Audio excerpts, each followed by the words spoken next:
The millionaire abandoned his fiancée in a cruel way. 20 years later, he saw her with a girl identical to him in a luxury restaurant, and approached. The Chicago skyline glittered like a crown of jewels against the dusky evening sky as Lauren Palmer hurried through the staff entrance of the Imperial Hotel. Her heart hammered in her chest, first-day jitters mixed with the urgency of being 5 minutes late, not the impression she had hoped to make. "You must be Lauren," a stern-faced woman in a crisp black suit said, checking her watch pointedly. "I'm Mrs. Reynolds, head of staff. We start precisely at 7, not 7:05. "I'm so sorry." Lauren tucked a strand of chestnut hair behind her ear. "The bus was—" "Save it. Follow me." Mrs. Reynolds turned sharply on her heel. "The Imperial serves the elite of Chicago. Perfection isn't requested, it's required." Lauren nodded, taking in the opulent surroundings as they walked. The staff corridors were plain, but through every service door, she caught glimpses of a world she'd only seen in magazines. Crystal chandeliers, marble floors, guests in designer clothes whose watches probably cost more than her yearly rent. Her waitressing uniform felt suddenly restrictive. The black pencil skirt and white button-up blouse were a far cry from the casual clothes she wore at the diner she'd worked at through college. But the tips here could help her finally pay off her student loans. That's what mattered. "You'll be serving in the Azure Lounge tonight," Mrs. Reynolds explained. "Our head bartender will show you the ropes. Don't speak unless spoken to. Anticipate needs before they're expressed. And for heaven's sake, don't spill anything on anyone worth more than your life." Lauren swallowed hard. "Yes, ma'am." The Azure Lounge was bathed in soft blue lighting that made everything look underwater. Lauren moved between tables with practiced grace, balancing trays of martinis and champagne flutes. 3 hours into her shift, she was finally settling into a rhythm when the atmosphere in the room suddenly shifted. A ripple of whispers, back straightening, smiles becoming more practiced. "Mitchell's here," the bartender murmured to her as she collected another order. "The son, not the father. Try not to stare." Lauren turned discreetly and saw him immediately. William Mitchell. The gossip columns called him Chicago's most eligible bachelor. Heir to the Mitchell Hotel empire. Tall, with dark hair styled in that perfectly imperfect way that screamed money. But it was his eyes that caught her off guard. Piercing blue-green, somehow both warm and calculating as they surveyed the room. Those eyes found hers for just a moment. Lauren quickly looked away, focusing intensely on arranging drinks on her tray. "Table 12 needs fresh drinks," the bartender said, nudging her. Lauren glanced up. Table 12, where William Mitchell now sat with 3 other men in expensive suits. "Right," she said, lifting her chin and straightening her shoulders. "Just another table. Just another customer who happened to own half of Chicago." "Gentlemen," she said as she approached, her voice steadier than she felt. "What can I get for you this evening?" The men barely looked at her as they ordered. 2 Scotch neat, 1 bourbon on the rocks. But William Mitchell studied her face with curious intensity. "And for you, sir?" Lauren asked, meeting his gaze directly. A slight smile curved his lips. "Surprise me." His friends chuckled, but William's eyes never left hers. "A challenge?" Lauren nodded. "I'll do my best, Mr. Mitchell." When she returned with their drinks, she placed a crystal tumbler in front of William containing an amber liquid over a single large ice cube. "Old-fashioned with a twist," she explained. The twist being a hint of maple and orange bitters instead of the traditional Angostura. Not too sweet, not too simple, something with character. William raised an eyebrow, lifted the glass to his lips, and took a sip. His friends watched expectantly. "Perfect," he said simply, but his eyes conveyed more. Respect, perhaps, interest, definitely. Throughout the evening, Lauren felt his gaze following her. When the lounge began to empty around midnight, he was still there, now alone with papers spread across the table. "We're closing soon, sir," she said softly. William looked up, seeming almost startled. "Already, I lost track of time." He gathered his papers. "First day. That obvious? You don't have that dead look in your eyes yet." His smile was disarming. "I'm William. I know who you are, Mr. Mitchell. And you're—" "Lauren. Lauren Palmer." "Well, Lauren Palmer with the innovative old-fashioned. Would you like to join me for a late dinner?" The kitchen's closed here, but I know a place. Lauren blinked in surprise. I can't. I have an early class tomorrow. College. Northwestern. Final semester. Something like genuine interest flickered across his face. Studying. Business administration with a minor in culinary arts. Interesting combination. Lauren shrugged. I like to cook, but I don't want to be broke my whole life. William laughed. A real laugh, not the polished chuckle she'd heard him use with his associates earlier. Pragmatic. I like that. He stood, collecting his suit jacket. Another time, perhaps. Perhaps, she echoed, not believing for a second that the heir to the Mitchell fortune would return for a rain check with a waitress. But he did.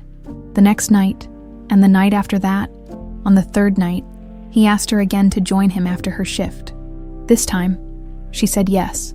They went to a tiny 24-hour diner where the coffee was terrible and the pancakes divine. He loosened his tie. She kicked off her heels under the table. They talked until dawn, about her dreams of opening a restaurant someday, about the pressure he felt to live up to his father's legacy, about anything except the glaring reality that they came from different worlds. My mother would have a coronary if she saw me here, William said, pouring an obscene amount of syrup over his pancakes. The great William Mitchell, heir to the imperial throne, slumming it in a diner at 3 a.m. Is that what you're doing? Slumming it. Lauren's voice had an edge. William's expression sobered. No, God, no, I'm just breathing. For the first time in years, he reached across the table, his fingers lightly touching hers. You make me feel like a person, not a portfolio. 6 months of secret midnight diners, stolen kisses in service corridors, and weekend escapes to his lake house followed. Lauren met his friends. William helped her study for finals. They kept their relationship private, not because William insisted, but because Lauren feared the scrutiny, the inevitable gossip columns speculating about the gold-digging waitress. But secrecy became impossible the night William got down on one knee on the Imperial Hotel rooftop, the Chicago skyline bearing witness as he offered her a ring that had belonged to his grandmother. My mother will come around, he promised later that night as they lay tangled in his sheets, planning their future. She just needs time to see what I see in you. Lauren wasn't so sure. She'd caught glimpses of Carol Mitchell watching her with cold calculation during the rare moments their paths crossed at the hotel. But William's faith was unwavering. Nothing can come between us, he whispered against her hair. I won't let it. Neither of them saw the storm coming, the calculated plan already in motion, orchestrated by those who would do anything to keep the Mitchell legacy untainted by a girl from the wrong side of the tracks. And as Lauren fell asleep in her fiancé's arms, she had no idea that their time together was quickly running out. The St. Ignatius Cathedral stood majestically against the morning sky, its stained glass windows glowing like jewels in the early sun. Lauren ran her fingers across the delicate lace of her wedding dress, hanging in the preparation room where she'd spent the morning getting ready. In less than 3 hours, she would become Mrs. William Mitchell. You look like you might throw up, Karen said, adjusting the floral arrangements. As the head chef at the Imperial's restaurant, Karen had become Lauren's closest friend and confidant over the past months. Just nerves, Lauren replied, though it was more than that. Carol Mitchell's icy demeanor at the rehearsal dinner the night before had left her unsettled. William's mother had barely acknowledged her, speaking only to correct Lauren's table etiquette or to remind everyone of the Mitchell family's distinguished lineage. She'll never accept me, will she? Lauren whispered. Karen squeezed her shoulder. Give her time. You're taking her precious son. That's hard for any mother. A soft knock interrupted them. The wedding coordinator peeked in, holding a cream-colored envelope. This just arrived for you, Miss Palmer. From the groom, I believe. Lauren's heart fluttered as she took the envelope. Maybe a sweet note before the ceremony. William was thoughtful that way. I'll give you some privacy, Karen said, stepping out. Alone, Lauren carefully opened the envelope. Inside was a letter and a check. Her hands began to tremble as she unfolded the paper. Lauren, I've had time to reflect on our relationship and the commitment we were about to make. The truth is, we come from different worlds that can never truly merge. My family legacy demands certain sacrifices, and I've realized I'm not prepared to make them for someone of your background. I've enclosed a check that should compensate for any inconvenience. Please don't try to contact me. The wedding, of course, is canceled. William, the check fluttered from her numb fingers. $1 million. The price he'd put on her heart. Lauren couldn't breathe. The room spun around her as she read the letter again, searching for some sign that this was a cruel joke. The handwriting looked like his, but the words, the cold, callous dismissal, they couldn't be from the man who'd whispered promises against her skin just hours before. She fumbled for her phone, dialing William's number, straight to voicemail. Again, in a daze, Lauren gathered her purse and the letter, leaving the dress hanging like a ghost of what might have been. She caught a taxi to the Mitchell estate, determined to confront William face to face. "I'm sorry, Miss Palmer," the housekeeper said, not meeting her eyes. "Mr. Mitchell left for a business trip early this morning. Mrs. Mitchell asked not to be disturbed." "This is impossible," Lauren insisted, her voice breaking. "We're getting married today. There must be some mistake." "No mistake," came a cool voice from the staircase. Carol Mitchell descended, wrapped in a silk robe, looking for all the world like she hadn't just destroyed someone's life. "My son came to his senses. You should be grateful for his generosity." "I don't want his money," Lauren spat. "I want to talk to him." "That won't be possible." Carol's smile was all teeth. William made his decision. The Mitchell name will not be tarnished by this unfortunate episode. Rage and grief collided inside Lauren as she realized the truth. "You did this somehow. You did this." Carol's expression never changed. "Security will see you out." 2 hours later, Lauren stood alone in the empty cathedral. The flowers were still there. The pews were decorated with white ribbons. Everything perfect for a wedding that would never happen. She pulled the crumpled check from her pocket, staring at the obscene amount. With trembling hands, she tore it into tiny pieces, letting them fall like confetti at the altar where she should have said her vows. "I hope your precious legacy was worth it," she whispered to the empty church. William Mitchell woke to the sound of waves crashing. His head felt like it had been split open with an axe, his mouth dry as sandpaper. He blinked, trying to orient himself in the unfamiliar room. "You're awake, thank goodness." A woman's voice, not Lauren's. William forced his eyes to focus. Kimberly Wallace sat beside his bed, her blonde hair perfectly styled, concern etched on her delicate features. What was his family's business rival doing here? And where was here? "What?" His voice cracked. "Where am I?" "Seattle, at my family's private clinic." Kimberly handed him a glass of water. "You had a breakdown, William, don't you remember?" William tried to push himself up, but dizziness forced him back down. "Breakdown? What are you talking about? I'm getting married today." Kimberly's expression softened with practiced sympathy. "Oh, William, that was days ago." "Days?" Panic surged through him. "No, that's not possible, Lauren." "She's gone, William." Kimberly placed a manicured hand on his. "She took the money and left. Your mother thought it best to bring you somewhere quiet to recover." "Money? What money?" William's thoughts were sluggish, confused. Nothing made sense. "I need to call her. The doctor said this might happen. Memory gaps." Kimberly sighed. "You offered her a settlement when you realized the marriage was a mistake." "She accepted quite eagerly, from what your father told me." "No." William shook his head, wincing at the pain. "I love her. I wouldn't." "You were having doubts for weeks," Kimberly insisted. "The pressure of the wedding triggered your collapse. Your family called me because they knew we were." "Close once?" William struggled to remember. The night before the wedding, he'd had drinks with his father and some business associates. He recalled feeling strangely tired, going to bed early, and nothing after that. "I need my phone. Doctor's orders. No stress, no outside contact, just rest." Kimberly squeezed his hand. "I'll take care of everything." For weeks, they kept him sedated enough to be compliant, coherent enough to sign the occasional document his father brought. Kimberly was a constant presence, playing the part of devoted friend, slowly rewriting his memories with carefully constructed stories. When the fog finally began to clear, William demanded answers, insisted on contacting Lauren. He wrote her desperate letters explaining the confusion, the lost time, begging her to respond.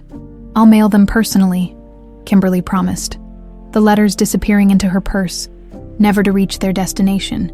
each time William asked about responses. Carol would appear with the same sad smile. "She's moved on, darling. She's happy with her new life. The money served her well." 6 agonizing months passed. William's search grew increasingly desperate until, defeated and believing Lauren had truly abandoned him for money, he finally stopped looking. "You need to move forward," George Mitchell told his son during a private dinner. "The Wallace merger would secure our position as the leading hotel chain in America. Kimberly has been by your side through all of this." William stared into his whiskey glass, seeing Lauren's face in the amber liquid. "Is that what this was all about? The business?" "Don't be dramatic," his father scoffed. "Sometimes things work out for the best. Kimberly understands our world.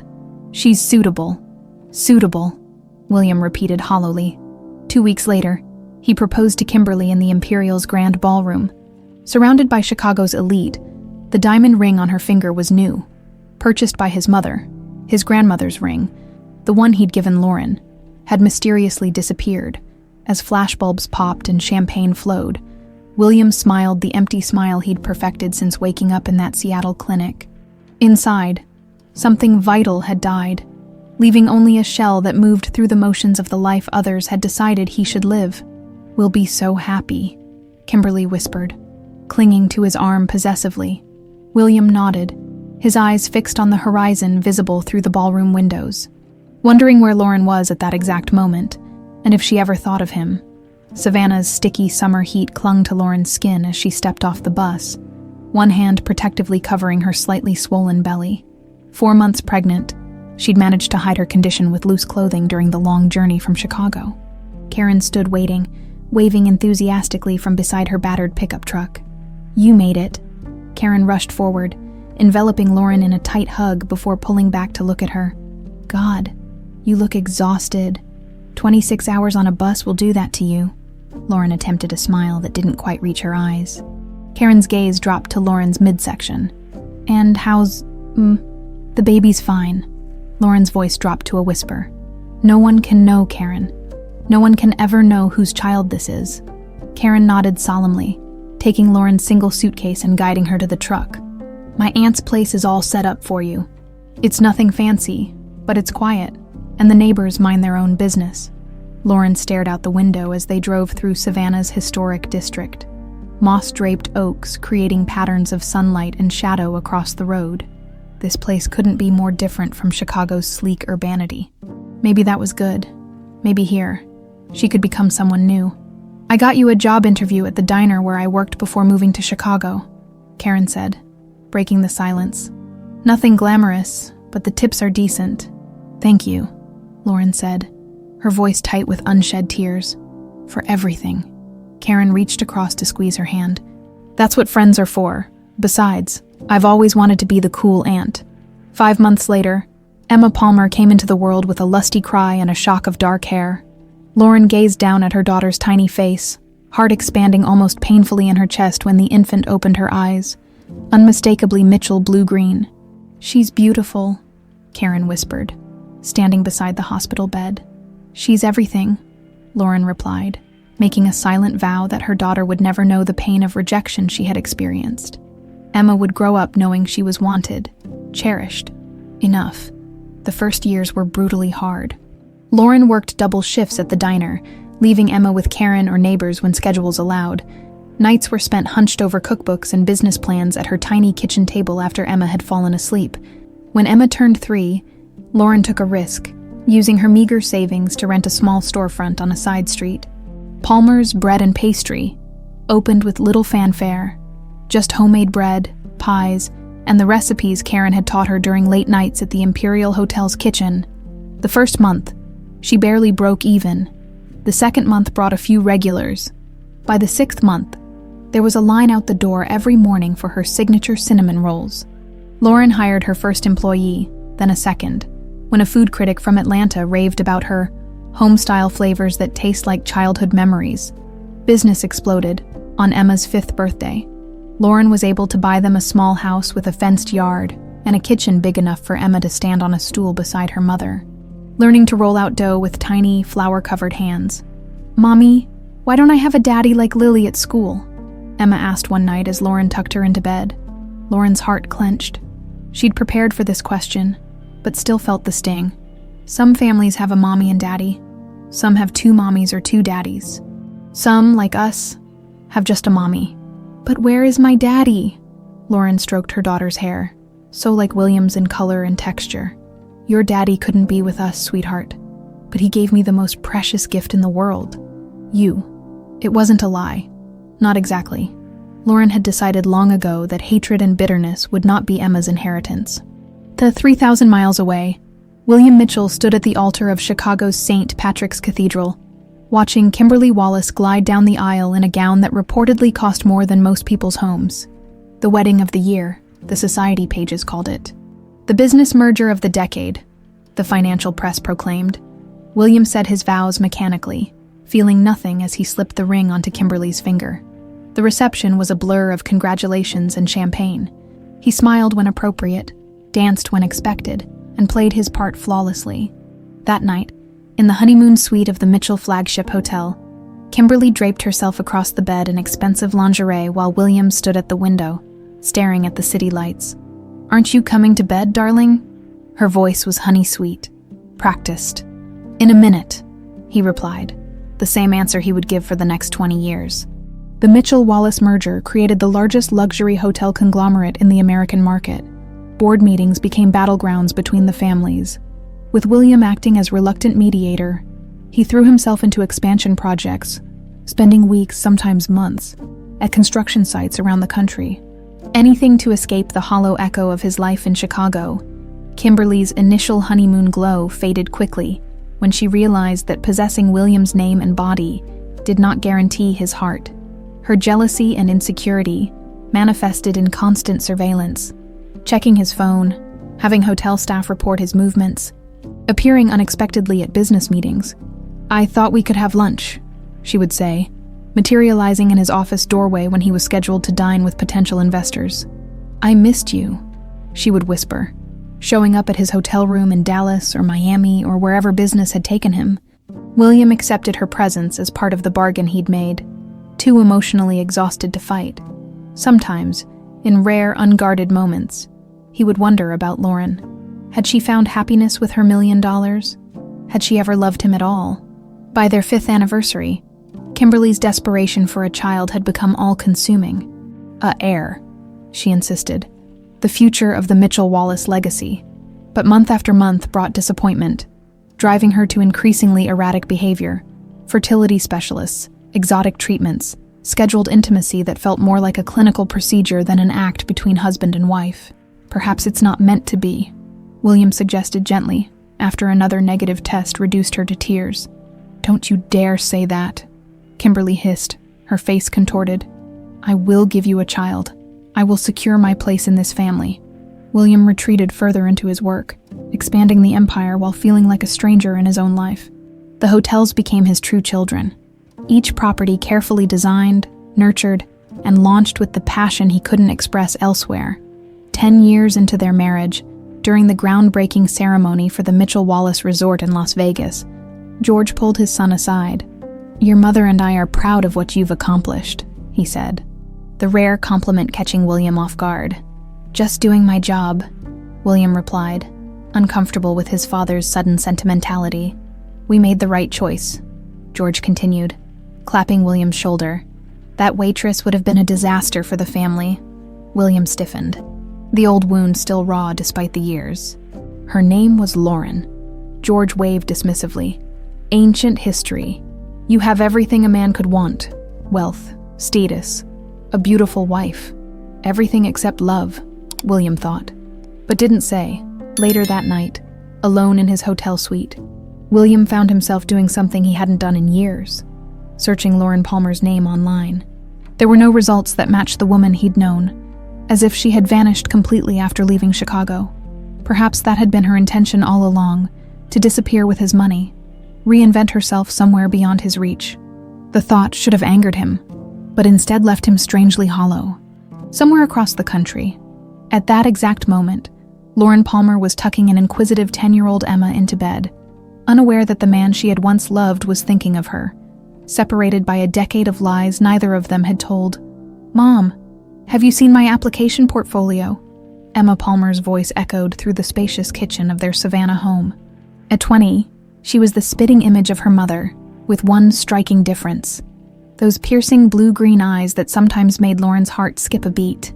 "Check my office," Lauren called back, putting the finishing touches on a new dessert recipe. "I was reviewing it last night, from a single bakery 15 years ago." Lauren had built home-style flavor into a regional powerhouse with restaurants in 6 southern cities. Her unpretentious approach to elevated comfort food had earned her features in national magazines and a loyal customer base that included celebrities and politicians passing through Georgia. Emma burst into the kitchen, portfolio in hand, hair still damp from the shower. "You made notes." "Just suggestions," Lauren smiled. "Your presentation is already excellent. It has to be perfect. The Mitchell-Wallace internship program only accepts 12 students a year." Emma pulled up a stool, stealing a bite of the dessert Lauren was plating. What's in this? Orange blossom water and cardamom? You think it works?" "It's divine," Emma confirmed. "But back to my crisis. Do you really think a culinary arts major has a shot at their business division internship?" Lauren carefully set down her piping bag, taking a moment to compose herself. Even after all these years, the name Mitchell could knock the wind from her lungs. "You're also studying hotel management," she replied evenly. "And you've practically grown up in the restaurant business. Why wouldn't they want you?" Emma's expression brightened. "That's why you're my favorite mom."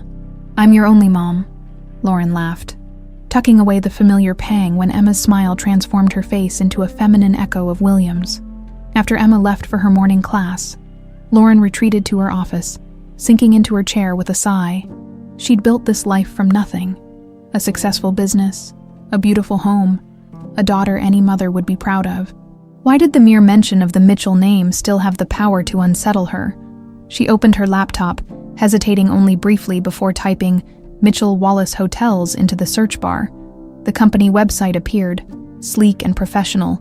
Their newest property, opening soon in Chicago, was being touted as the most luxurious hotel in America. Lauren clicked through to the executive team page, her finger hovering over the trackpad before selecting William Mitchell's profile.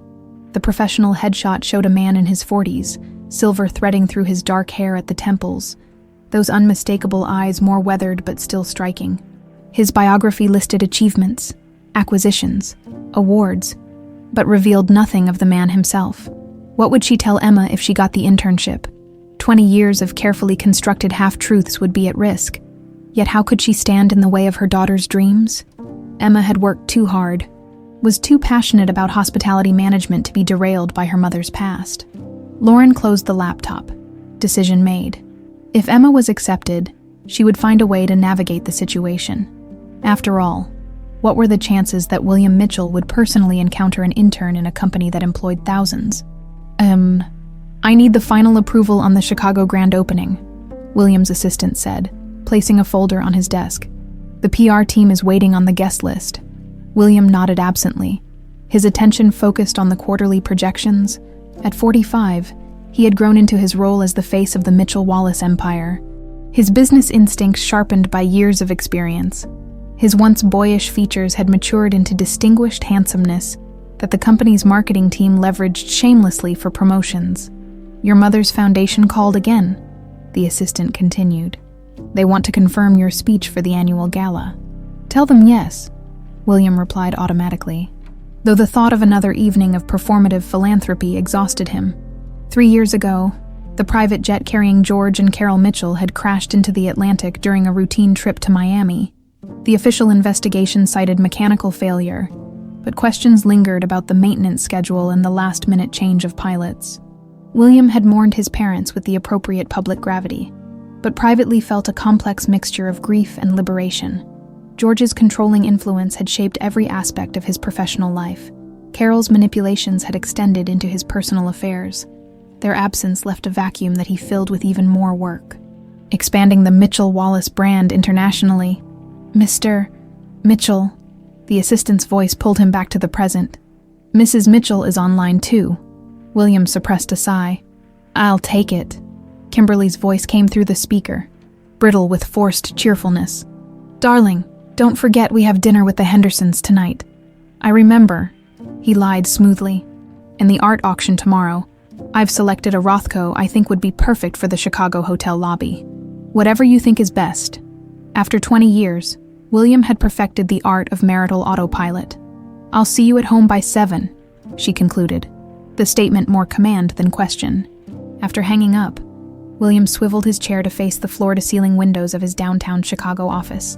Below, construction crews worked on the finishing touches of the new Mitchell Wallace flagship hotel, his most ambitious project to date. The Chicago property represented more than just another luxury destination. It was William's attempt to reclaim something of himself, built on the site of his grandfather's first hotel. The design incorporated elements of classic architecture alongside cutting-edge amenities, a bridge between heritage and innovation. His intercom buzzed again. The internship committee needs your signature on the final selections. William waved his assistant in. Taking the folder. How many this year? 12, from over 2,000 applicants. He flipped through the files, scanning brief bios of eager young faces. Business majors mostly, with a few from hotel management programs. Near the bottom, a name caught his eye. Emma Palmer. Something about her photo snagged his attention. Dark hair, confident smile, and eyes that seemed eerily familiar. According to her bio, she was a double major in culinary arts and hotel management from Savannah College of Art and Design. This one. He tapped her file. She's not a typical business student. The committee was impressed by her experience growing up in her family's restaurant chain. Home-style flavor. Apparently it's quite successful in the Southeast. William stared at the photo again, a strange déjà vu sensation washing over him. Home-style flavor, he repeated. I don't think I'm familiar with it. Southern comfort food elevated to fine dining. The founder started with a single bakery in Savannah about 15 years ago. They thought Mrs. Palmer's culinary background might bring a fresh perspective to our hospitality operations. William nodded slowly, unable to shake the feeling that he was missing something important. Make sure she's assigned to the Chicago opening team. I'd like to see what she brings to the table. That night, as Kimberly chatted animatedly across the dinner table about the status symbols of their social competitors, William found his thoughts drifting to the young intern with the strangely familiar eyes. Perhaps working with the next generation would inject some meaning into the empire he'd built, but never truly enjoyed. 3 weeks later, when his private elevator opened onto the construction floor of the Chicago hotel, William was greeted by his project manager and a group of eager interns in hard hats. His gaze immediately found Emma Palmer among them, and for a brief disorienting moment, he was transported back 20 years to a blue-lit hotel bar and a waitress who'd surprised him with an innovative old-fashioned. Mr. Mitchell, the project manager stepped forward. We're ready for the walkthrough whenever you are. William collected himself, extending his hand to the group. Welcome to what will soon be the crown jewel of the Mitchell Wallace portfolio.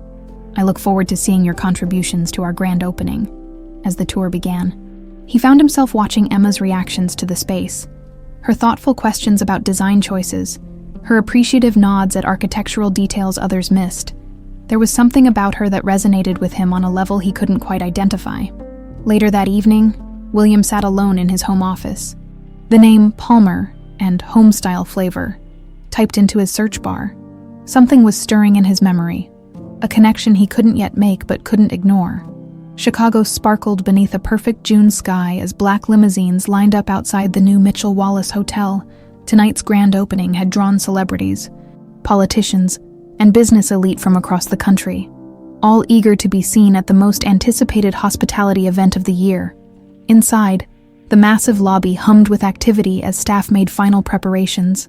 Emma Palmer adjusted her name tag, smoothing the sleek black dress she'd splurged on specifically for this evening. After 3 weeks of 16-hour days helping coordinate vendor deliveries, menu tastings, and guest accommodations, the moment had arrived to see if their collective efforts would pay off. Nervous? Asked Denise, a fellow intern from Cornell. Excited, Emma replied, though her stomach fluttered with both emotions. I still can't believe Mr. Mitchell approved my suggestion for the dessert menu. When the executive chef had fallen ill 2 days earlier, Emma had impulsively submitted her mother's signature orange cardamom cake recipe as an alternative to the planned dessert. To everyone's surprise, William Mitchell had personally signed off on the last-minute change after a single taste. Speaking of our fearless leader, Denise whispered. "Don't look now." But he just walked in with the Ice Queen. Emma couldn't resist glancing toward the entrance where William Mitchell stood with his wife, Kimberly. Even in a room full of beautiful people, they commanded attention. He in a perfectly tailored tuxedo that emphasized his tall frame. She in a shimmering silver gown that probably cost more than Emma's entire college tuition. "Mrs. Mitchell looks ready to freeze anyone who gets too close," Emma murmured, noting the possessive grip Kimberly maintained on her husband's arm. "Rumor has it they sleep in separate bedrooms," Denise gossiped. "My cousin's friend works at their Lake Michigan estate." "That's none of our business," Emma replied, though she filed the information away, oddly fascinated by the Mitchell-Wallace dynamic. The event director's voice crackled through their earpieces. "All staff positions now. Doors opening in 10 minutes," as Emma moved to her assigned spot near the exhibition kitchen. She caught William Mitchell watching her from across the room. He lifted his champagne glass slightly, a gesture of acknowledgement that sent an unexpected rush of pride through her. William stood at the edge of the ballroom, half listening to a senator's monologue about tax incentives, while his attention drifted to the young intern who'd impressed him continuously over the past weeks. There was something about Emma Palmer that nagged at him, a familiarity he couldn't place but couldn't ignore. "Your attention, everyone." The event host tapped a microphone. "Please welcome our host for this evening, the visionary behind the new crown jewel of American hospitality, William Mitchell."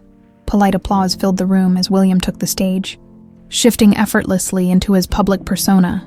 20 years ago, my grandfather told me that a truly great hotel doesn't just provide luxury, it creates moments that linger in memory long after guests have departed." His practiced speech rolled smoothly, highlighting the hotel's unique features and sustainable design. As he spoke, the ballroom doors opened to admit latecomers. William's gaze drifted past the crowd, and his words momentarily faltered. Standing in the doorway was a ghost from his past.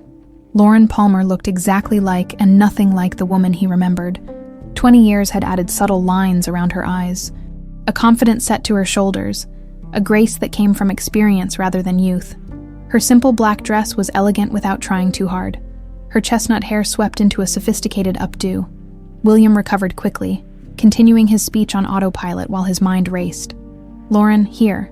After all this time, the shock wasn't just her presence, but the visceral reaction her appearance triggered, as if 2 decades had compressed into nothing, and then he saw it."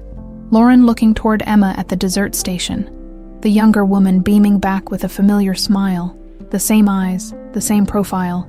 The realization struck William with physical force, nearly making him stumble over his closing remarks.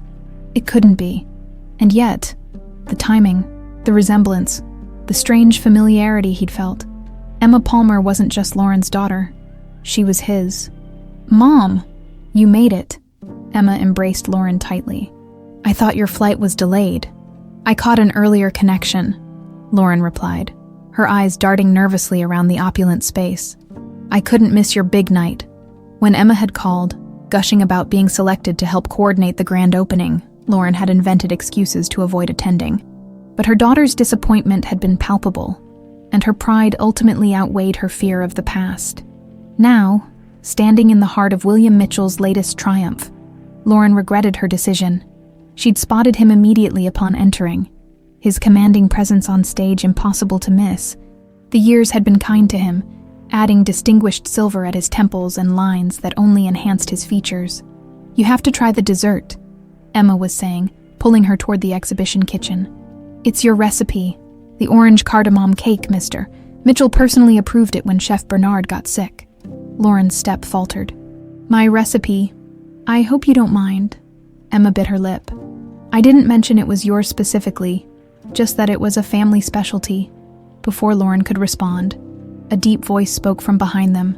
"Ms. Palmer, I've been looking forward to meeting the culinary genius behind home-style flavor." Lauren turned slowly, steeling herself for the moment she'd simultaneously dreaded and imagined countless times over 20 years. William stood before them, his expression professionally pleasant, though she could see the shock in his eyes, the same shock undoubtedly reflected in her own. "Mr. Mitchell," she managed, her voice steadier than she felt. "Congratulations on the opening. It's a beautiful property." If Emma noticed the tension crackling between them, she didn't show it. "Mr. Mitchell, This is my mother, Lauren Palmer. Mom, this is William Mitchell, the CEO. Your daughter has been an exceptional addition to our team, William said, his gaze never leaving Lauren's face. Now I understand where she gets her talent and eye for detail. Lauren swallowed hard. Emma has always been extraordinary, entirely her own person. The double meaning wasn't lost on William, whose eyes narrowed slightly. Mom owned just one small bakery when I was born, Emma explained proudly. Now Homestyle Flavor has restaurants in 6 states. Quite the success story. William nodded. Perhaps we could discuss potential collaboration opportunities for your restaurants within our hotels. Miss Palmer, my office can arrange a meeting. Before Lauren could formulate a response, a commotion near the entrance drew their attention. A striking blonde woman was making her way directly toward them, her expression shifting from practiced socialite smile to suspicious assessment as she approached. Darling, the mayor is asking for you, Kimberly Mitchell said, slipping her arm possessively through her husband's while eyeing Lauren. I don't believe we've met. Kimberly, this is Lauren Palmer, founder of Homestyle Flavor Restaurants, William said, his tone carefully neutral, and her daughter Emma, one of our promising interns. Something flickered across Kimberly's face. Recognition, perhaps, or calculation. Palmer, that sounds familiar. We're based primarily in the Southeast, Lauren replied smoothly. I should let you get back to your guests, Emma. We'll catch up later. Actually, I'd love to hear more about your operation, William interjected. Perhaps a tour of your flagship location could be arranged when I'm next in Savannah. Lauren met his gaze directly, recognizing the determination there. That won't be necessary. I insist. The words held a quiet intensity. Kimberly's grip on William's arm tightened visibly. The mayor, William, it would be rude to keep him waiting. As the Mitchells moved away, Emma turned to her mother with wide eyes. Do you realize what just happened? The William Mitchell wants to visit our restaurant? Lauren nodded absently. Her thoughts in turmoil, 20 years of careful distance, of protecting Emma from rejection, unraveling in a single evening. She watched William across the room, noting how he glanced back at them repeatedly. Despite Kimberly's obvious attempts to retain his attention, he knew, or at least he suspected. The look in his eyes when he'd seen them together, the shock, the calculation, the intensity, told her everything. After 2 decades of silence, William Mitchell had re-entered their lives, and Lauren feared nothing would ever be the same again. Across the room, a young man with sandy hair and a confident smile approached Emma. Introducing himself with a slight bow, Lauren watched as her daughter's face lit up with interest, unaware that yet another thread of fate was being woven into their increasingly complicated tapestry. William Mitchell hadn't slept in 48 hours. Since the hotel opening, his mind had been consumed by a single thought. Emma Palmer was his daughter. The mathematical certainty of it, her age, the timing of his separation from Lauren, left little room for doubt. But it was the visual evidence that truly convinced him. Those eyes, his mother's eyes, Mitchell eyes. You're distracted, Kimberly noted coldly, watching him from the doorway of his home office. You've barely spoken since the opening. William didn't look up from his laptop where Emma Palmer's internship file was displayed. It was a significant event. There's a lot to process. It's the Palmer woman, isn't it? Kimberly moved closer, her silk robe whispering against the carpet. I saw how you looked at her.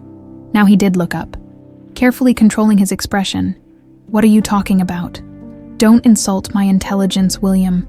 That waitress from 20 years ago, the one you almost married, Lauren Palmer.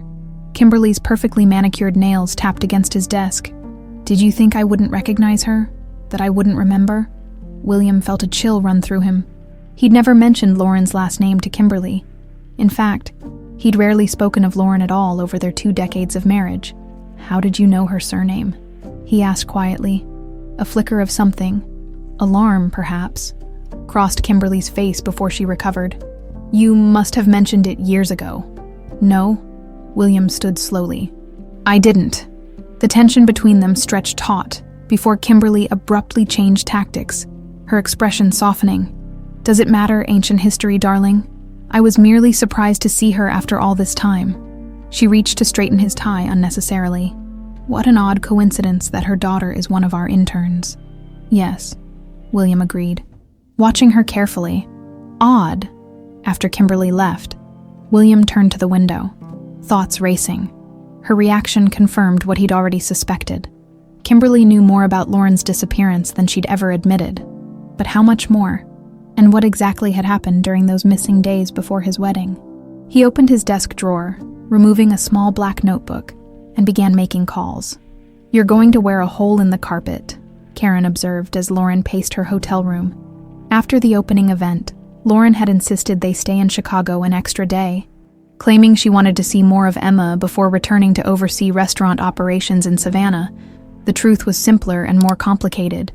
She couldn't leave without addressing the William situation. "He knows," Lauren said for perhaps the 10th time.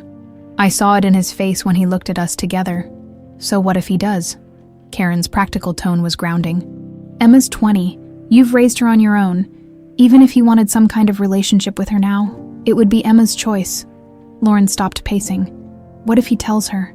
What if he turns her against me for keeping the truth from her all these years?" "That girl worships the ground you walk on," Karen reassured her. "Nothing could turn her against you. Certainly not some hotel mogul she barely knows, no matter how impressive his empire." Lauren's phone chimed with a text. Her heart jumped when she saw the sender. "We need to talk. Privately today. William Mitchell." "How did he get my number?" she whispered. Karen peered over her shoulder. "He owns half of Chicago, and probably has connections in the other half. Are you going to meet him?" Lauren stared at the message, 20 years of buried emotions surging to the surface. "I don't have a choice."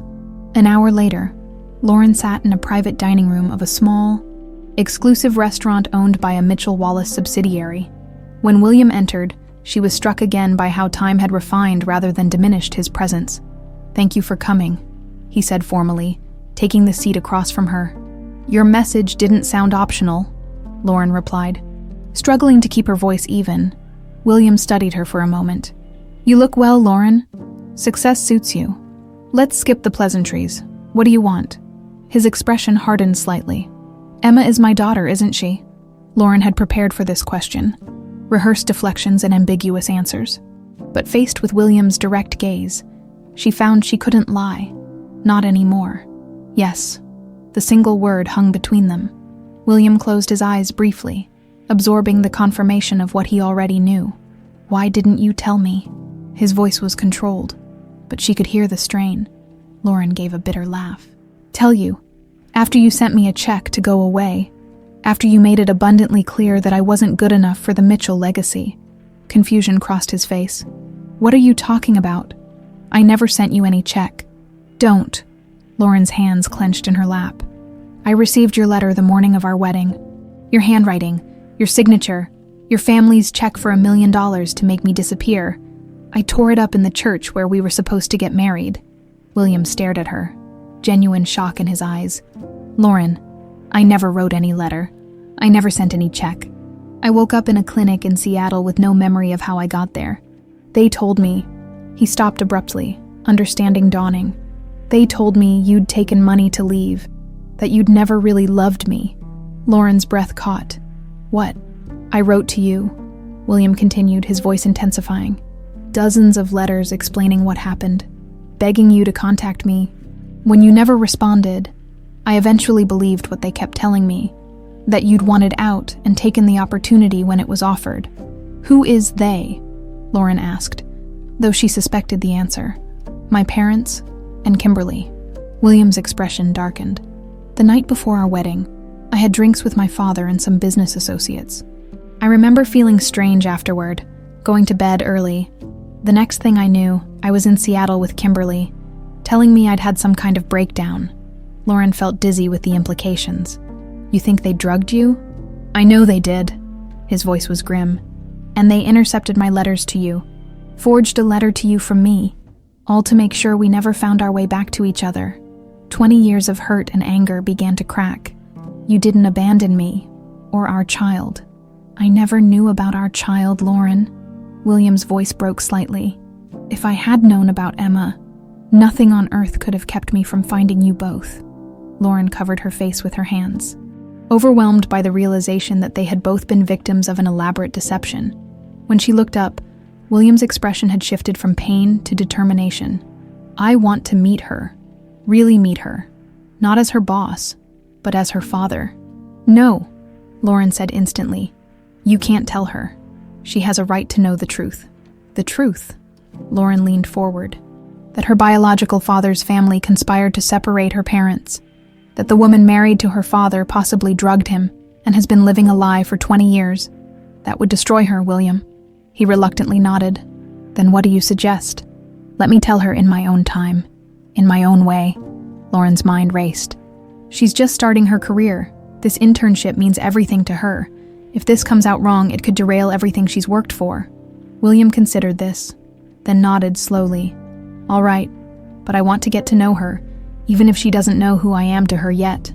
"Be careful," Lauren warned. "Emma is perceptive. She notices details, connections. Like her mother," William said softly, his eyes holding hers with an intensity that made her look away. "Like both of us," she admitted. "She has your business instincts, your eye for design, my stubbornness." A genuine smile transformed William's face. "Tell me about her." "Everything." As Lauren began sharing stories of Emma's childhood, the tension between them gradually eased. For a precious hour, they were simply two parents discussing the remarkable person they'd created, one who had raised her, one who was just discovering her. The spell broke when William's phone buzzed with a text. His expression darkened as he read it. "What is it?" Lauren asked. "I hired a private investigator to look into the events surrounding our separation," he said, returning the phone to his pocket. "He's found something in my mother's old files." "What?" William stood, his expression grim. "I'm not sure yet. But I'm going to find out exactly what happened 20 years ago, and who was responsible." As he left, Lauren sat alone, trying to process the seismic shift in her understanding of the past. The man she had spent 20 years believing had rejected her, and their unborn child had been as much a victim as she was. And somewhere in Chicago, their daughter was unknowingly building a relationship with the father she'd never known she had. "You can't seriously be considering this," Emma said, staring at Kyle Wallace across the hotel's rooftop garden. The morning sun cast a golden glow across his features, making him look even more handsome than he had at their first meeting during the grand opening 3 weeks ago. "Why not?" Kyle grinned, his confidence both irritating and attractive. "One dinner, you, me, and a spectacular view from the chef's table at altitude." Emma tried to maintain her professional demeanor despite the flutter in her stomach. As nephew of Kimberly Wallace Mitchell and the heir apparent to the Wallace side of the hotel empire, Kyle was technically her boss's nephew, a complication she didn't need in her already demanding internship. "It's inappropriate," she insisted. "I'm here to work, not date the executive team's relatives." "I'm not actually on the executive team yet," Kyle pointed out, casually leaning against the railing. After completing his MBA in London, he'd returned to learn the family business from the ground up, or so the company newsletter had announced. "Just a management trainee like you, with a guaranteed corner office in your future." "Details." Kyle waved dismissively, then grew more serious. "Look, I like you. Emma, you're smart, talented, and you don't care about my last name. Do you know how rare that is in my world?" Emma softened slightly. Despite his privileged background, there was something genuine about Kyle that had drawn her to him since their first conversation at the opening gala. "One dinner," she conceded. "As friends, and nobody at work can know." Kyle's smile brightened the already sunny day. "I'll pick you up at 8. As he walked away, Emma's phone buzzed with a text from her mother. "Just checking in. Everything okay?" Emma smiled at Lauren's thinly veiled concern. Her mother had been acting strangely since the opening event, calling more frequently, asking odd questions about her interactions with hotel management, almost as if she were worried about something beyond the normal maternal concern. "All good," Emma texted back. "Meeting with W. Mitchell today about special project. We'll call later." The special project had come as a surprise, a direct request from the CEO himself for Emma to help evaluate the guest experience at the new hotel. It was an unprecedented opportunity for an intern, generating both excitement and resentment among her peers. Emma glanced at her watch and hurried toward the executive elevator. Whatever her mother's concerns, this meeting could shape her entire career. William paced his office. periodically glancing at the file his investigator had delivered. Inside were photocopies of documents found in Carol Mitchell's personal storage. Letters never sent, notes from private investigators, and most disturbingly, medical records indicating George Mitchell had been prescribed powerful sedatives just before William's wedding date. The evidence was damning. His parents and Kimberly had orchestrated the entire separation, drugging him, fabricating the letter to Lauren, intercepting his attempts to contact her. 20 years of his life built on elaborately constructed lies. A soft knock interrupted his thoughts. Emma stood in the doorway, poised and professional in a tailored blazer that reminded him painfully of Lauren at that age. "Mr. Mitchell, you wanted to see me," William composed himself, gesturing to the chair across from his desk. "Yes, come in." As Emma settled into the chair, William studied her surreptitiously, the shape of her eyes, the way she tilted her head slightly when listening, all echoes of himself. How had he not seen it immediately? "I've been reviewing the guest feedback from our opening week," he began, sliding a folder toward her. "Your suggestions for the welcome experience have been particularly well received." Emma brightened. "Thank you. I noticed during the pre-opening that guests seemed overwhelmed by the check-in process. Sometimes simpler is better, even in luxury hospitality." "Exactly right," William smiled, recognizing his own business philosophy in her words. "I'd like you to expand your analysis to all guest touchpoints. Work directly with me on refining the Mitchell-Wallace approach for all future properties." Emma's eyes widened. "That's a significant responsibility." "You've earned it." William hesitated, then added more personally, "Your mother must be very proud of what you've accomplished already." "She is," Emma replied, a soft smile transforming her face. "She built her business from nothing while raising me alone. Everything I know about hard work and hospitality, I learned from her." William felt a sharp pang of loss for the years he'd missed. "Your father isn't in the picture." The question was too direct. He knew it immediately. Emma's expression closed slightly. "No, he wasn't interested in being a parent," she said carefully, then quickly changed the subject. "When would you like me to start on this project?" William made a mental note to approach more carefully in the future. "Immediately. I've arranged access to all our customer data and operations manuals." As Emma left his office, William's desk phone rang. The investigator's voice came through the speaker. "Mr. Mitchell, there's something else you should know. I've been looking into the plane crash that killed your parents as you requested." William stiffened. "What about it?" "The mechanic who signed off on the pre-flight check died of an apparent suicide 2 weeks after the crash, but his wife claims he mentioned concerns about tampering the day before he died." "Tampering," William repeated, his blood running cold. "Yes, sir, and there's more, Mrs. Mitchell. Your wife made 3 calls to a private number linked to that same mechanic in the week before the crash." William ended the call, his mind reeling. Could Kimberly have been involved in his parents' deaths? The thought seemed unthinkable, yet after discovering the truth about his wedding day, nothing felt beyond possibility. "Kyle, this is crazy," Emma whispered as they slipped into the darkened executive floor after hours. "We could both get fired. Only if we get caught," Kyle replied, using his security pass to access the administrative wing. "And we won't. Security knows I'm working late on quarterly projections." Emma followed reluctantly. After their dinner, which had indeed been just dinner despite the chemistry crackling between them, Kyle had told her about odd conversations he'd overheard between his Aunt Kimberly and the company's security chief. Conversations about containing potential problems and securing sensitive historical documents. "I still don't understand why you're so interested in your aunt's old files," Emma said as they entered Carol Mitchell's former office, now used mainly for document storage. Kyle's expression grew serious. "My father, Kimberly's brother, always believed there was something wrong about the Mitchell-Wallace merger. He opposed it until his death, said there were unethical tactics involved, but would never elaborate. And you think the proof is here?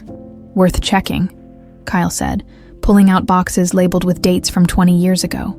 "My father was a good man, if he was concerned. There was a reason. They worked in silence, sifting through folders of mundane business records. After an hour, Emma was ready to give up when a hidden compartment in Carol Mitchell's old desk yielded a locked metal box. "Can you pick it?" she asked Kyle, who shook his head. "But I know where my grandmother kept spare keys," he replied, retrieving a small key from behind a loose baseboard. "Family secret." The box contained dozens of letters, all addressed to Lauren Palmer, all unopened. Emma picked one up, confused. "These are from William Mitchell," she said, examining the return address. "Addressed to my mother, but that can't be right. These are dated 20 years ago." Kyle frowned. "Why would Carol Mitchell have letters from her son to your mother?" Emma's hands trembled as she carefully opened one of the yellowed envelopes, scanning the desperate words inside. "Lauren, please believe me. I don't know what they told you, but I never sent any letter rejecting you or our future together. I woke up here in Seattle with no memory of how I got here. They're saying I had some kind of breakdown, but I know that's not true. I think they drugged me. Please write back. Please call. I love you. William." "Oh my God," Emma whispered, her world tilting on its axis. She grabbed another letter, then another, each telling the same story. William Mitchell desperately trying to reach her mother, explaining his disappearance, proclaiming his love. Beneath the letters lay a manila folder containing a private investigator's report. Commissioned by Carol Mitchell shortly before her death, the investigator had looked into Lauren Palmer's whereabouts and discovered she had a daughter, born approximately 9 months after the canceled wedding. "Emma," Kyle said slowly, looking from the report to her face, "is William Mitchell your father?" The question hung in the air as pieces of a puzzle Emma hadn't known existed suddenly began falling into place. Her mother's evasiveness about her father, the strange tension at the gala, William Mitchell's sudden interest in her career, her hands shaking. Emma pulled out a final document from the bottom of the box, a preliminary report about the Mitchells' fatal plane crash, with handwritten notes in the margin, questioning whether the mechanical failure was truly an accident. "Kyle, I think this is much bigger than we imagined," Emma said, her voice barely audible. "I think your aunt may have done something terrible to both our families." As they gathered the evidence, neither noticed the security camera in the corner of the room, its red light blinking steadily as it captured their discovery, nor the alert being sent directly to Kimberly Mitchell's private phone. "Mom, I need to talk to you. It's important." Emma's voice through the phone was tense, setting off immediate alarm bells for Lauren. "What's wrong? Are you okay?" Lauren gripped her cell phone tighter, glancing at her watch. Her flight back to Chicago wasn't until tomorrow morning. "I'm fine, but it's complicated. Not something I can explain over the phone." Lauren closed her eyes, a sense of foreboding washing over her. "Does this have anything to do with William Mitchell?" The silence on the other end confirmed her suspicions, before Emma finally responded. "How did you know?" "Just a feeling," Lauren said carefully. "I'll be there first thing tomorrow. We can talk then." "Mom, there's something else." Emma hesitated. "I'm with someone who has information about what happened 20 years ago. His name is Kyle Wallace. He's Kimberly Mitchell's nephew." Lauren's blood ran cold. "Emma, listen to me. You need to be careful. Don't trust anyone connected to the Wallace family. Kyle's different. His father opposed the Mitchell-Wallace merger. He's been helping me." Another pause. "We found letters, Mom, from William Mitchell to you. Letters you never received." The world seemed to tilt beneath Lauren's feet. "Where are you now?" "At the Palmer Suite." The irony of her daughter taking refuge in a hotel room named after their family's restaurant chain wasn't lost on Lauren. "Kyle thought it would be safer than my apartment. Don't leave the room. Don't tell anyone where you are. I'll get the next flight out."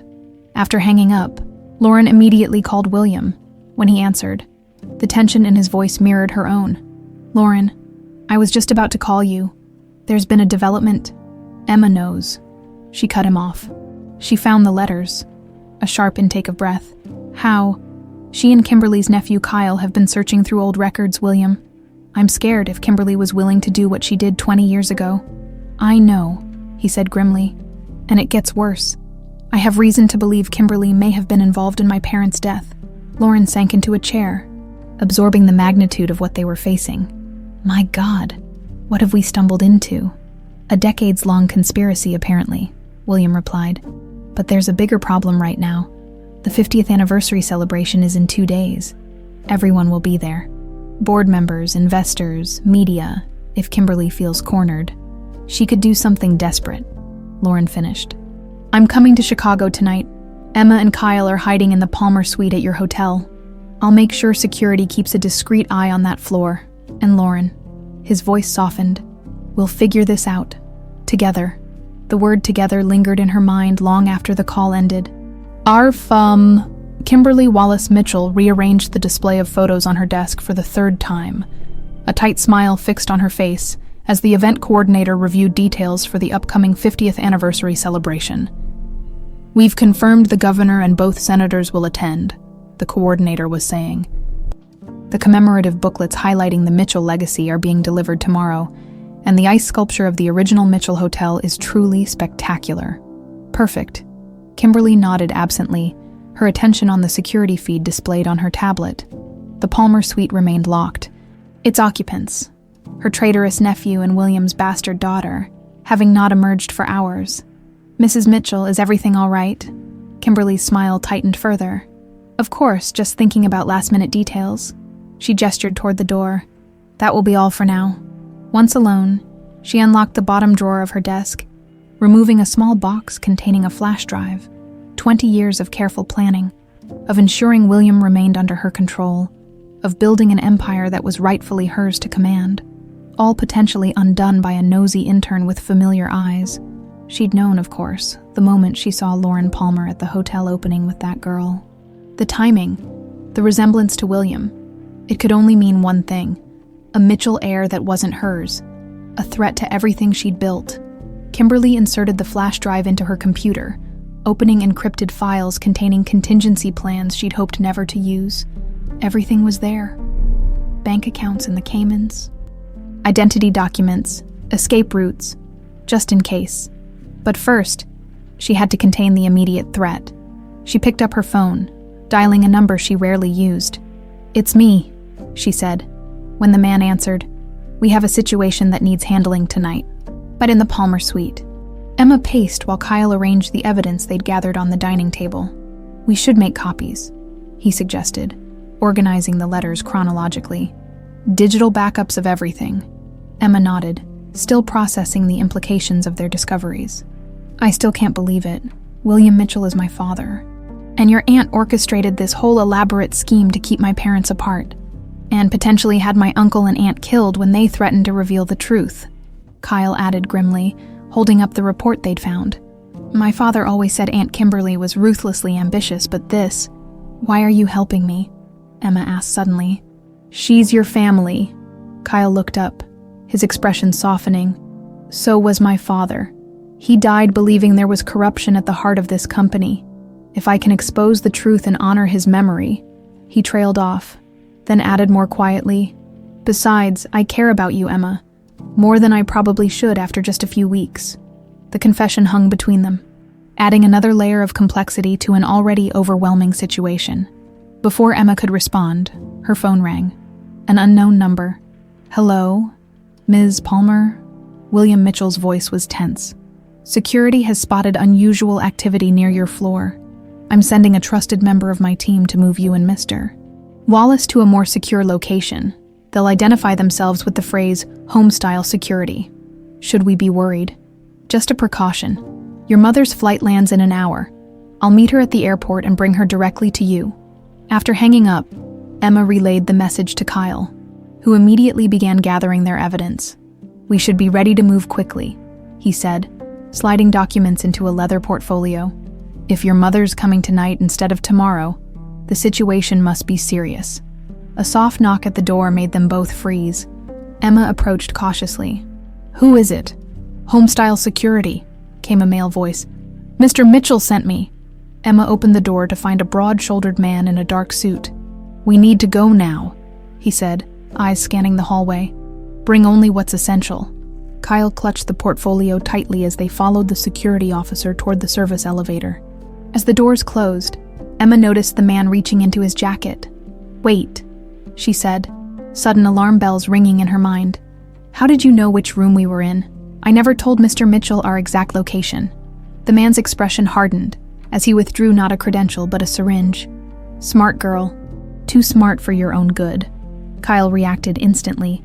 swinging the heavy portfolio at the man's head while Emma hit the emergency stop button. The elevator jolted to a halt between floors, throwing all three of them off balance. In the confined space, a desperate struggle ensued.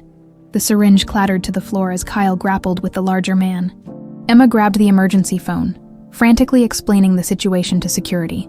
The attacker slammed Kyle against the wall, reaching again inside his jacket. Emma acted on instinct, driving her knee up with all her strength. As the man doubled over, Kyle delivered a decisive blow that sent him crumpling to the floor. "Are you okay?"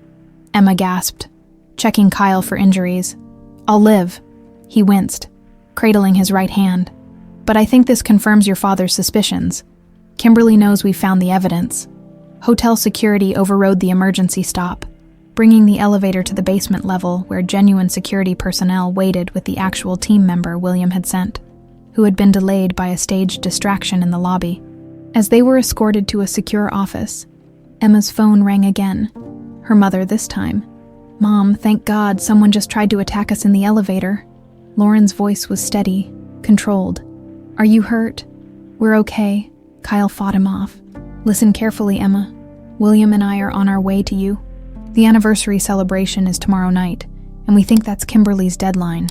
Whatever she's planning, she'll need to act before the truth comes out publicly." Emma glanced at Kyle, who was having his injured hand examined by a first aid responder. "Mom, there's something else you should know," Emma said quietly, moving out of earshot. "I know William Mitchell is my father. I know what happened 20 years ago." A long pause. "We have a lot to talk about," Lauren finally replied, her voice thick with emotion. "But first, we need to make sure we're all safe. This isn't just about the past anymore, Emma. It's about stopping Kimberly before she can hurt anyone else." As she hung up, Emma looked at the scattered evidence they'd managed to salvage. Proof of a conspiracy that had torn apart lives, ended others, and was still unfolding around them. Tomorrow night, the Mitchell-Wallace empire would celebrate 50 years of success, unaware that the foundations of that success were built on manipulation, lies, and possibly murder. And she, Emma Palmer, or perhaps Emma Mitchell, was now at the center of it all. The Mitchell-Wallace Hotel's grand ballroom glittered with crystal chandeliers and gold accents as America's business elite gathered to celebrate the company's 50th anniversary. A 15-foot ice sculpture dominated the center of the room, a perfect replica of the original Mitchell Hotel, where the empire had begun half a century earlier. William Mitchell stood near the entrance, mechanically greeting guests while his eyes continuously scanned the crowd. His tuxedo was impeccable, his smile practiced, but tension radiated from him in almost visible waves. "Relax," Lauren murmured beside him, stunning in a midnight blue gown they'd hastily purchased that morning. "You're going to tip her off. Where's Emma?" he asked under his breath, nodding at the approaching senator. "With Kyle and the security team, waiting for my signal." Lauren's smile never faltered as she shook hands with people who had no idea of the drama unfolding beneath the evening's polished surface. Everything's in place. After reuniting with Emma the previous night, they had spent hours developing a strategy. The evidence they'd gathered was compelling, but not quite conclusive enough to involve authorities immediately, particularly given the Mitchell-Wallace influence in Chicago. They needed Kimberly to incriminate herself more definitively, preferably with witnesses. "She's here," William whispered, his body tensing as Kimberly made her entrance. She was radiant in silver Versace, diamonds dripping from her ears and throat, her smile dazzling as she worked the room like the consummate socialite she'd spent decades becoming. No one looking at her would suspect she had attempted to have her own nephew and his companion kidnapped, or worse, less than 24 hours earlier. "Ladies and gentlemen," the event coordinator announced through the sound system, "please take your seats. Dinner will be served shortly, followed by our program celebrating 50 remarkable years of Mitchell-Wallace hospitality." As guests moved toward their assigned tables, William placed his hand lightly on Lauren's back. Guiding her through the crowd, the contact was brief, but sent a current of awareness through both of them, a reminder of the connection that had survived 20 years of forced separation. "Table 1, Lauren questioned, as they approached the head table where Kimberly was already seated, holding court with the governor and his wife. "Keep your friends close," William murmured. and your attempted murderers closer. Kimberly's smile froze momentarily when she saw Lauren, then stretched wider. William, darling, you didn't mention Mrs. Palmer would be joining our table. Her voice dripped honey over poison. Last-minute adjustment? William replied smoothly. Lauren's culinary expertise has been an invaluable addition to our Chicago opening. Servers appeared with champagne and appetizers as the ballroom filled with the gentle murmur of conversations and soft laughter. To casual observers, the head table appeared to be engaged in pleasant business discussion. Only someone watching closely would notice the tightness around Kimberly's eyes, or the way her gaze continually drifted toward the entrance. Looking for someone? Lauren asked innocently, following Kimberly's line of sight. Just checking that everything's running smoothly? Kimberly replied. Tonight must be perfect. The Mitchell legacy demands nothing less. Legacy is a curious thing, isn't it? William mused, swirling his champagne. What we choose to remember, what we choose to forget. Kimberly's knuckles whitened around her glass. Some things are better left forgotten. William. The first course arrived, temporarily pausing the verbal sparring. Lauren checked her phone discreetly beneath the table, sending a quick text. First phase complete. Ready for second. Across the ballroom, Emma received the message and nodded to Kyle.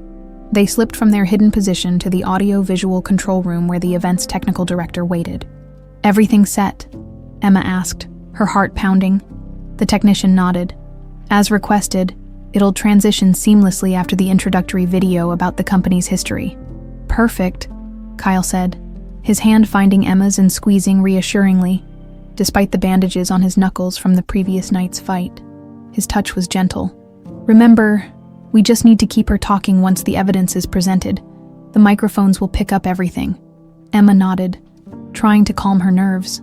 In the past 48 hours, her entire understanding of her life and family had been upended. The man she'd been told had rejected her before birth was actually a victim of manipulation who'd never known she existed. The glamorous hotel empire she'd dreamed of working for was built partly on deception and possibly murder. And now she was about to confront the architect of it all in front of Chicago's most influential citizens. Back in the ballroom, dessert plates were being cleared as the lights dimmed slightly. A screen descended from the ceiling as the event host took the stage. Ladies and gentlemen, please direct your attention to our special presentation celebrating 50 years of Mitchell Wallace excellence. William reached under the table, finding Lauren's hand as the professionally produced video began. A glossy montage of the company's growth from a single hotel to an international luxury brand. Photos of George and Carol Mitchell appeared, followed by footage of William taking the reins after their deaths, with Kimberly always by his side. A touching tribute, Kimberly commented as the video neared its conclusion, visibly relaxing as the presentation appeared to be following her approved script.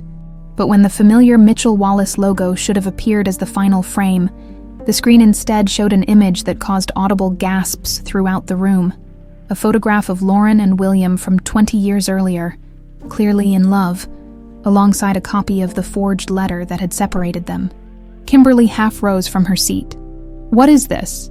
The screen changed to show the stack of William's unsent letters to Lauren, then the medical records indicating George Mitchell had obtained powerful sedatives, followed by documents from Carol Mitchell's hidden investigation into Emma's birth.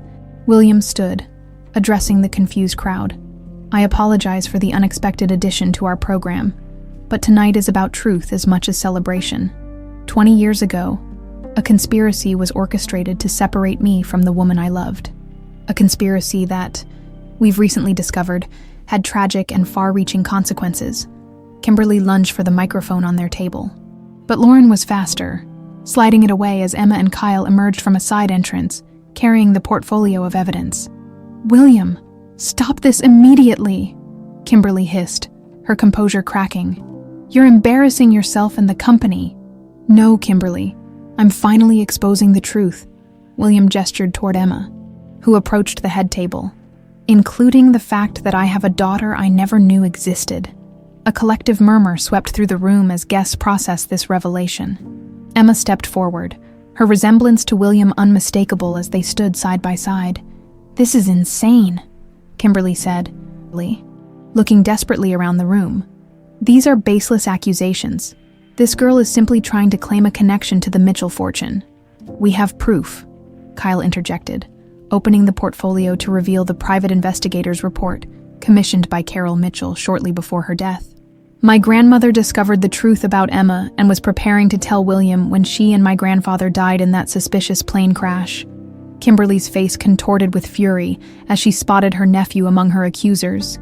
You ungrateful little traitor, after everything our family has done for you, like what you did for my father, Kyle challenged. He opposed the merger because he knew something wasn't right. Did you arrange his car accident too, Aunt Kimberly? Was he getting too close to the truth? The room had fallen absolutely silent, hundreds of witnesses watching the drama unfold. Kimberly's gaze darted around the ballroom like a cornered animal's.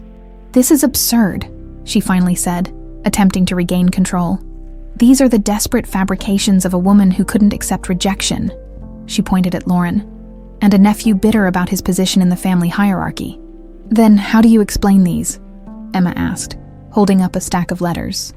Letters William wrote to my mother that were never delivered. Letters found in Carol Mitchell's personal files after her death. Or this, Lauren added, producing a weathered diary page with fragments of a torn check taped to it. The check William supposedly sent me, that I tore up at the church, but that he never actually wrote. Kimberly's composure finally shattered completely. You were nothing, she screamed at Lauren, forgetting the room full of witnesses. A waitress. You would have destroyed everything the Mitchell name stood for. She turned to William, years of resentment pouring out uncontrollably. I protected you from making the biggest mistake of your life. I gave you status, connections, an empire greater than anything your parents built. By drugging me, William asked quietly. By fabricating letters. By intercepting my attempts to find the woman I loved. I did it all for you. Kimberly's voice rose hysterically. For us. Everything I've done has been for us, including arranging my parents' death when my mother discovered the truth about Emma. Kimberly went very still, sudden calculation replacing her rage. I don't know what you're talking about. The mechanic who serviced their plane, Kyle interjected. He called my father the day before he supposedly committed suicide, wanting to confess something. Phone records show you called him 3 times in the week before the crash. For a moment, it seemed Kimberly might continue denying everything. Then a strange calm settled over her features. He never loved me, she said, addressing the stunned audience as if confiding in old friends. 20 years by his side, and it was always her he wanted. Even in his sleep he would call her name, she laughed. A brittle sound that raised goosebumps on listeners' arms. I did everything right. I was the perfect wife, the perfect partner. I built this empire while he mourned a waitress. You killed my parents, William said, the accusation hanging in the air. Kimberly's smile was chilling. They were going to ruin everything. Carol found the birth certificate, hired investigators. She was going to tell you about your precious daughter. She looked at Emma with naked hatred. The plane crash was neater, a tragic accident leaving you sole control of the Mitchell empire. With me by your side, of course. A collective gasp swept through the ballroom as security personnel began moving discreetly toward the head table. You're not going to get away with this, Lauren said quietly. Oh, but I already have, Kimberly replied with eerie calm. For 20 years, I've gotten away with it. And even now, she reached into her evening bag, pulling out a small handgun. Chaos erupted as guests dived under tables and security rushed forward. But Kimberly was already backing toward an exit, the gun trained on William. Nobody moves, she shouted, or the great William Mitchell joins his parents. As security personnel froze in place, Emma suddenly stepped in front of William. You'll have to go through me first. Kimberly's eyes widened with malice. Gladly. But before she could pull the trigger, Kyle tackled her from the side, sending the gun skittering across the floor as they crashed into the ice sculpture. The massive structure teetered for a heartbeat before collapsing, a symbolic end to the Mitchell-Wallace dynasty as Chicago's elite looked on in horror and fascination. 1 year later, the morning sun streamed through stained glass windows, casting jewel-toned patterns across the small private chapel on the Mitchell estate. Outside, spring had transformed the gardens into a riot of color. Not unlike the floral arrangements that now adorn the chapel's interior, a string quartet played softly as a small gathering of guests found their seats. Lauren Palmer stood in a side room, smoothing the simple cream silk dress that Karen had helped her select. No traditional white gown this time. At 45, she wanted something that reflected who she was now. Elegant but unpretentious, like the life she'd built on her own terms. "You look beautiful," Emma said, entering the room in a pale blue bridesmaid's dress. "Nervous?" Lauren smiled at her daughter. "Not in the way I expected. I thought I'd be terrified to do this again, but it feels right," Emma supplied, adjusting a pin in her mother's upswept hair. "Right," Lauren agreed. "After everything, it feels right." The past year had been a whirlwind of revelations, legal proceedings, and healing. Kimberly Wallace. Mitchell had been arrested at the gala, charged with multiple crimes including conspiracy, fraud, and the murders of George and Carol Mitchell. The evidence from that night, her own recorded confession before hundreds of witnesses, had made the case against her virtually unassailable. The scandal had rocked Chicago society and the business world, generating headlines for months. The Mitchell-Wallace empire had teetered briefly before William had taken decisive action, restructuring the company and rebranding it as New Dawn Hospitality, a name that Emma had suggested, symbolic of the fresh start they were all embracing. "I still can't believe we're here," Lauren said softly. "After 20 years, it feels like some kind of dream." "A good dream," Emma insisted, squeezing her mother's hand. "You deserve this happiness, Mom. Both of you do." A gentle knock interrupted them. Karen peeked in, now the executive chef for the entire New Dawn restaurant division. "It's time," she announced, looking misty-eyed. "Don't keep him waiting again. 20 years was long enough." Lauren laughed, the sound bright with joy and anticipation. Definitely not making that mistake twice. The chapel doors opened, and Lauren walked down the aisle alone, a deliberate choice to honor the independent woman she'd become. William waited at the altar, his expression a mixture of awe and happiness that mirrored her own feelings. When they joined hands, the connection felt both familiar and brand new. This was no longer the passionate young couple they had been, but two people who had endured separation, built separate lives, and somehow found their way back to each other with deeper understanding and appreciation. "Dearly beloved," the officiant began, "we are gathered here to celebrate not just a union, but a reunion. A love that survived against all odds and found its way home." As they exchanged vows, Lauren thought about the journey that had brought them to this moment. The pain and misunderstandings had been real, but so was the resilience they'd discovered in themselves and each other. Perhaps they had needed those years apart to become the people who could truly appreciate what they'd found. "I now pronounce you husband and wife," the officiant concluded. "What fate once separated, let no one tear asunder again." Their kiss was sweet with promise, and as they turned to face their small gathering of friends and loved ones, Lauren felt William squeeze her hand, a wordless acknowledgement of all they had overcome. The reception was held in the garden pavilion, deliberately intimate with just 50 guests, rather than the hundreds that might have been expected at a Mitchell social event in the past. Emma moved through the crowd with easy grace, stopping to chat with Kyle, who had abandoned the Wallace surname after Kimberly's arrest, choosing instead to honor his father's memory by taking his middle name as his last. "They look happy," Kyle observed, watching Lauren and William share their first dance. "Like they've finally found what they were missing all these years." Emma nodded, leaning slightly against him as his arm encircled her waist. Their own relationship had deepened during the tumultuous aftermath of Kimberly's arrest, both drawing strength from the other as they navigated their altered family landscapes. "It's strange," she mused. "A year ago, I had no idea who my father was. Now I'm watching my parents get married." "Regrets?" Kyle asked softly. "None," Emma replied immediately. "Just gratitude that the truth finally came out." The truth had indeed emerged, not just about William and Lauren's separation, but about the extent of Kimberly's machinations. The investigation had revealed her involvement in the deaths of the elder Mitchells, confirming that she had bribed a mechanic to tamper with their private plane when she discovered Carol's investigation into Emma's parentage. The same mechanic had later been silenced permanently when he began expressing remorse. Even more shocking had been the discovery that Kimberly had been systematically embezzling from the company for years, siphoning funds into offshore accounts as a contingency plan. The woman who had presented herself as the devoted wife and business partner had been preparing an escape route all along. "Have you decided about the hotel school in Switzerland?" Kyle asked. changing the subject as they moved toward the dessert table. Emma nodded. I'm going. After working with the New Dawn team this past year, I'm even more certain that hospitality is where I belong. She paused, looking at him questioningly. What about you? Harvard Business School is pretty far from Switzerland. Kyle smiled, tucking a strand of hair behind her ear. Distance is overrated. Besides, I hear the Alps are beautiful in winter, perfect for weekend visits. Across the garden, William led Lauren away from the crowd toward a quiet corner near an ancient oak tree. Happy?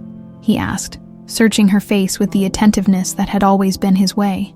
Beyond words, she replied, reaching up to touch his cheek. Though I still can't quite believe this is real. I spent so many years being angry at you, building this whole narrative in my head about why you rejected me.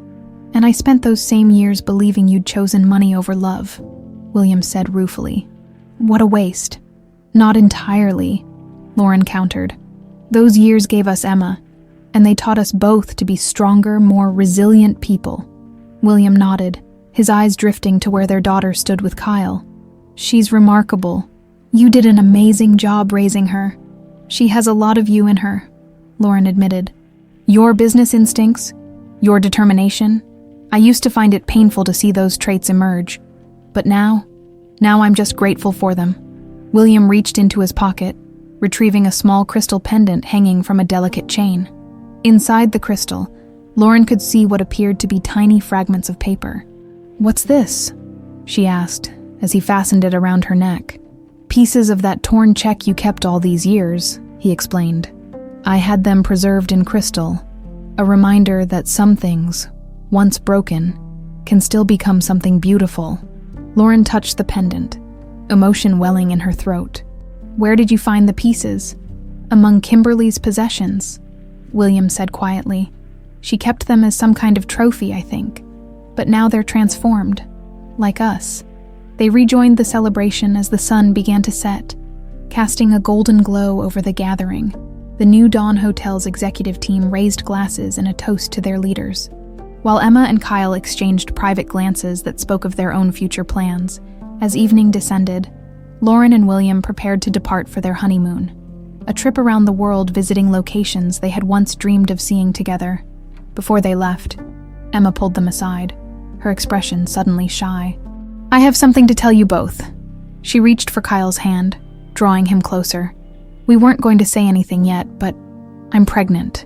The news hung in the air for a breathless moment, before Lauren enveloped her daughter in a tight embrace, tears flowing freely now.